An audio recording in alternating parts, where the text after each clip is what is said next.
বেতন 5,000 17,000 হম ইয়ে করতেন। মানে 17,000 টাকা এখনো মানে পাবেন আপনি, মানুষের নামাজ পড়ান, 17,000 টাকা বেতন বাকি। ভালো আছেন? আপনার দেশের বাড়ি কোথায়? আমার দেশের বাড়ি হইলো ভোলাতে। ভোলাতে। আপনি মানে এখানে চাকরি করেন কোন কোন মসজিদে? এ মাসিদি এই মসজিদের নাম কি? জব্বার এখন হাজি আব্দুল জব্বার এখন বাড়ি হাজি জামিল জব্দুর মসজিদ। হ্যাঁ, জামে মসজিদ। আপনার এখানে বেতন কত? আর বেতন 5,000। 5,000 টাকা? একটা হুজুরের বেতন 5,000 টাকাতে চলে তার সংসার? আছি তো 6 বছর চলা হারিয়ে নি।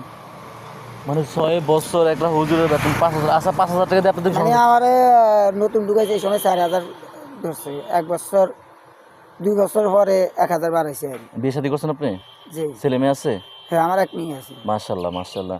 তো এই যে মসজিদে আপনি আছেন, এই মসজিদে 6 বছর যাবত হ্যাঁ, তো নিয়মিত ভাই না। নিয়মিত পান না? আমরা 17,000 হম ইয়ে করতেন। মানে 17,000 টাকা এখনো মানে পাবেন আপনি, মানুষের নামাজ পড়ান, এখনো মানে আপনার 17,000 টাকা বেতন বাকি।